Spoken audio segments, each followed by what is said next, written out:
അയ്യപ്പന്മാരേ വരുന്നുള്ളൂ, വേറെ അയ്യപ്പനല്ല ഇവിടെ ഇരിക്കുന്നത്. ഇത്രയും കടമ്പകൾ കടന്ന് ആരകത്ത് അവിടെ ചെല്ലുന്നു, 18-ാം പടി ചവിട്ടി കയറുന്നു, അത് വായിക്കാൻ പറ്റും, അവന് പോകാം, അവൻ അയ്യപ്പനായി കഴിഞ്ഞു. ഇതിന്റെ ഒന്നും ആവശ്യമില്ല. ഈ അമ്പലവും പള്ളിയും എല്ലാം പണിത് വെച്ചിരിക്കുന്നത് നമുക്ക് വേണ്ടിയിട്ടാണ്, ഏകാഗ്രത ഉണ്ടാക്കാനാണ്. യോഗ പഠിച്ചാൽ ഇപ്പൊ നമുക്ക് ഒരുമാതിരിപ്പെട്ട സകല സംഗതികളിലേക്ക് നമുക്ക് ചെന്നെത്താൻ പറ്റും. യോഗയിലേക്ക് തന്നെ പോകണം നമ്മളെല്ലാം. നിങ്ങൾക്ക് അതാ ഞാൻ പറഞ്ഞത്, അതിലെ ഒറ്റ വഴിയെ ഞാൻ പറഞ്ഞോളൂ. നിങ്ങളെ കാണാൻ ഒരു വഴിയുണ്ട്. എന്താണത്? യോഗ. ആ ഒരു വഴി ഉണ്ടെങ്കിൽ കുറച്ച് ഉൾക്കൊള്ളാൻ പറ്റും. നിങ്ങൾ ആരാണെങ്കിലും പഠിക്കാൻ പറ്റും. അല്ലെങ്കിൽ ഒരു രക്ഷയില്ല. നമ്മള് തേണ്ടി കൂത്തുവാള എടുക്കാൻ പോവാണ്. പോകുന്ന വഴി റൂട്ട് വളരെ മോശത്തിലേക്കാണ് പോണേ. അതിന് എല്ലാവരും നിങ്ങൾ എവിടെ പഠിക്കാൻ പോകുമ്പോഴും നിങ്ങൾ ദേവി ഈ യോഗയ്ക്കുള്ള എവിടെയുണ്ടോ അതിനകത്ത് നമുക്ക് കുറെയെങ്കിലും നിങ്ങളുടെ മക്കളെയെങ്കിലും യോഗ പഠിപ്പിക്കാൻ ഇവിടെ. അപ്പൊ അവരുടെ മനസ്സ് കുറെ ശാന്തം. മനസ്സ് ശാന്തമാക്കാനാണ് യോഗയ്ക്ക് വന്നത്. കരാട്ട പഠിപ്പിക്കാൻ പറ്റുന്നത് കരാട്ട പഠിക്കാനല്ല, വെറുതെ അടിക്കാനല്ല കരാട്ട പഠിക്കാൻ പോകുന്നത്. എന്തിനാ മോനെ? അല്ല, അവനൊരു ആത്മധൈര്യം. അവനെ അവന്റെ ശരീരം അടിക്കാൻ വന്നാൽ അവനറിയാം, അവനെ അടിച്ചാൽ പോട്ടെ കൊണ്ടാലും കുഴപ്പമില്ല. പക്ഷെ അവന് നല്ലോണം അറിയാം, അവൻ കൂടുതൽ കളിച്ചാൽ അവനെ അടിക്കാനുള്ള ശരീരം നമുക്കുണ്ട്. അവന് മനസ്സിനൊരു ധൈര്യം കിട്ടാനാണ്, അല്ലാതെ കരാട്ട പഠിച്ചിട്ട് ആളിനെ അടിക്കാനല്ല. അതാണ് നമ്മുടെ ബേസ്. അപ്പോൾ നമ്മൾ ഒരു കാര്യം കൂടെ തീരുമാനിക്കുന്നു, അമ്പലത്തിൽ പോകുമ്പോൾ എന്ത് ചെയ്യുന്നു? നമ്മളെ ഒന്ന് ശരിയായ രീതിയിൽ പോവാ. അമ്പലത്തിലോ പള്ളിയിലോ എവിടെ വേണേലും പോക്കോളൂ. ആദ്യം മനുഷ്യനെ ഒന്ന് പഠിക്കുക. അപ്പൊ ഇതിനകത്തൊരാളിരിപ്പുണ്ട്, അയാളാണ് നമ്മള്. നിങ്ങൾക്ക് ആർക്കെങ്കിലും കാണാൻ പറ്റുമോ?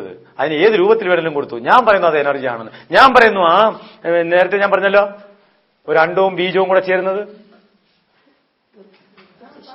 എന്തേ ഞാൻ പറഞ്ഞില്ലേ? അതാണ് ദൈവം ഞാൻ പറയണു. അമ്മ അതാണ് മാതാ പിതാ ഗുരു ദൈവം. മനസ്സിലായ? മാതാ പിതാ ഗുരു ദൈവം. എങ്ങനെ കേട്ടെ? ഞാൻ ഇങ്ങോട്ടാ കാണിക്കുന്നത്. മാതാ പിതാ ഗുരു ദൈവം. എന്താ? അപ്പൊ അവിടെ അച്ഛനമ്മ ഇരിക്കുന്നത്, അവിടെ ദൈവത്തിന്റെ സ്ഥാനത്ത്. അവരില്ല നമ്മളുണ്ടാ? അവരെയൊക്കെ റെസ്ക്യൂ ഹോമിലും അവരെയൊക്കെ അനാഥാശ്രമത്തിലും കൊണ്ടാക്കിയാൻ പറ്റ്. നിങ്ങൾ ഏത് പള്ളിയിൽ പോയാലും ഏത് അമ്പലത്തിൽ പോയാലും രക്ഷപ്പെടാൻ പോന്നെ? നിങ്ങൾ ഏത് അമ്പലത്തിൽ പോയിട്ട് ഏത് ഇവിടെ കൊണ്ടുവന്ന് കോടികൾ കൊണ്ട് വാരിയെന്ന് ആ അമ്മയും അച്ഛനും എത്ര തെമ്മാടികളും ആയിക്കോട്ടെ, എത്ര നിരിഷ്ടം പിടിച്ചവരായിക്കോട്ടെ, അവരില്ല, നിങ്ങളില്ലായിരുന്നു. അപ്പൊ ആദ്യം അവർക്ക് തന്നെയാണ് സ്ഥാനം. അത് നമ്മൾ ആദ്യം പഠിച്ചു വെച്ചോളൂ, എന്നിട്ട് മുമ്പോട്ട് പോവാം. അപ്പൊ നമ്മൾ ഈ റൂട്ട് ഒന്ന് ചേഞ്ച് ചെയ്തു പോയി. അപ്പൊ നമ്മൾ തിരിച്ച് ഞാൻ പോയടത്തേക്ക് തിരിച്ചു വരട്ടെ. എവിടെയായിരുന്നു? വെളിച്ചെണ്ണയ്ക്കകത്ത്. അപ്പൊ വെളിച്ചെണ്ണ ഉണ്ടാക്കി തന്നായിരുന്നു, ഞാൻ ഉണ്ടാക്കിയതല്ലോ. അപ്പൊ ഇന്ന് പോലെ നമ്മുടെ വീട്ടില് വെളിച്ചെണ്ണ ആട്ടിയെടുക്കുന്നു. തേങ്ങ ആട്ടണം. തേങ്ങ ഇല്ലെങ്കിൽ തേങ്ങ വാങ്ങിച്ചാട്ടുന്നു. അപ്പോൾ നിങ്ങൾക്ക് 50% വയറിന്റെ പ്രശ്നം സോൾവ് ആയി. വേണ്ട, നിങ്ങൾ ഇവിടെ എന്തിനീ യൂണിയനും കമ്മിറ്റിയും ഒക്കെ വെച്ചേക്കുന്നത്? അയൽക്കൂട്ടവും പിന്നെ നിങ്ങൾക്ക് എന്തൊക്കെ ഉണ്ട് ഇവിടെ, എന്തെല്ലാം സംഘടനകളുണ്ട്. ആ സംഘടന വഴി ഒന്ന് ചെയ്യേ.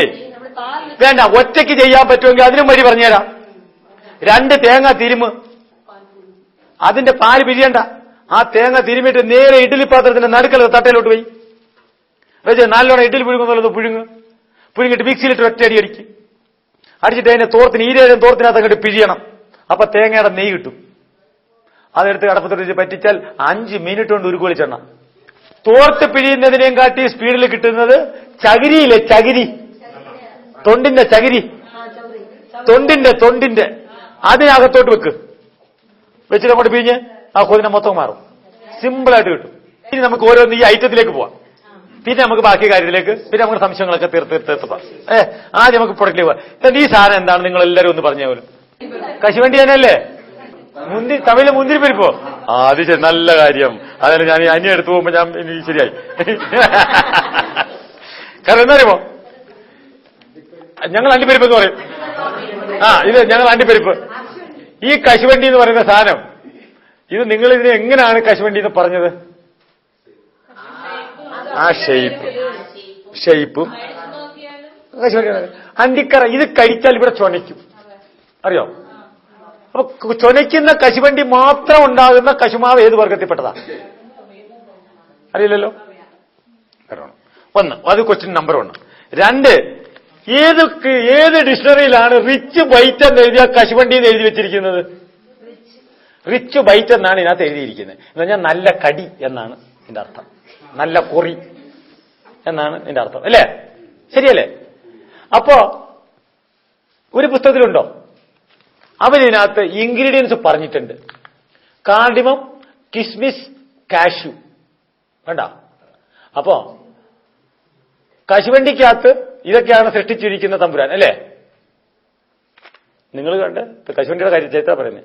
എന്നിട്ട് അവരിവിടെ മാനുഫാക്ചറിംഗ് ഡേറ്റ് കൊടുത്തിട്ടുണ്ട്. മാനുഫാക്ചറിംഗ് ഡേറ്റ് എന്ന് പറഞ്ഞ അർത്ഥം കശുമാവേല് പരാഗണം നടന്ന ഡേറ്റ് അല്ലേ? ശരിയല്ലേ? അങ്ങനല്ലേ? അല്ലേ? കശുവണ്ടി ഉണ്ടായ ഡേറ്റാണ്. എങ്ങനെ? കശുമാവേല് പൂവില് പരാഗണം നടന്ന ഡേറ്റ് ഇവിടെയുണ്ട്. മനസ്സിലായോ? അർത്ഥം ഇത് ഒരു പ്രൊഡക്റ്റാണ്. ഈ സംഗതി ഞാൻ തിരുവനന്തപുരത്ത് ആരോഗ്യവകുപ്പ് ഡയറക്ടർ അടുത്ത് പോയി വിവരാവകാശ നിയമം 2005 ഈ പറയുന്ന എല്ലാത്തിന്റെയും ചോദ്യം ഞാൻ ചോദിച്ചു സർക്കാരിനോട്. 2005 അത് കണ്ടല്ലോ, 10 രൂപയുടെ കോട്ട് ഫീസ് സ്റ്റാമ്പ് ഒട്ടിച്ച്, അറിയാലോ ഇത് കണ്ട, 10 രൂപയുടെ കോട്ട് ഫീസ് സ്റ്റാമ്പ് ഒട്ടിച്ചിട്ട് ഞാൻ ഇതിന്റെ എല്ലാം ചോദ്യം ചോദിച്ചു സർക്കാരിനോട്. ഇത് ഏത് വർഗത്തിൽപ്പെട്ട കശുമാവേലാണ് ചോദിക്കുന്ന അണ്ടി മാത്രം ഉണ്ടാകുന്നത്? ഒന്ന്, നമ്മളൊരു കശുവണ്ടി മാർക്കറ്റിൽ കൊണ്ട് കൊടുത്താൽ 40 പൈസ കിട്ടും. 10 രൂപയ്ക്ക് ഇത്രയും 10 രൂപയ്ക്ക് ഇത്രയും സാധനം എങ്ങനെ കിട്ടും? ഇതെന്താ റെയിൽവേയിലൊക്കെ കൊണ്ടുകൊടുക്കുന്ന 10 രൂപയ്ക്ക്. 10 രൂപയ്ക്ക് ഇത് എങ്ങനെയാ കിട്ടണേ? പക്ഷേ അവരിന്റെ പുറത്ത് എഴുതിയിട്ടില്ലാത്തടത്തോളം കാലം ഇത് കശുവണ്ടിയല്ല. അതാണ് എന്റെ നിയമം. ഇതിന്റെ പുറത്ത് ഒരു കശുവണ്ടി എഴുതിയിട്ടില്ല, അപ്പൊ അത് കശുവണ്ടി അല്ല.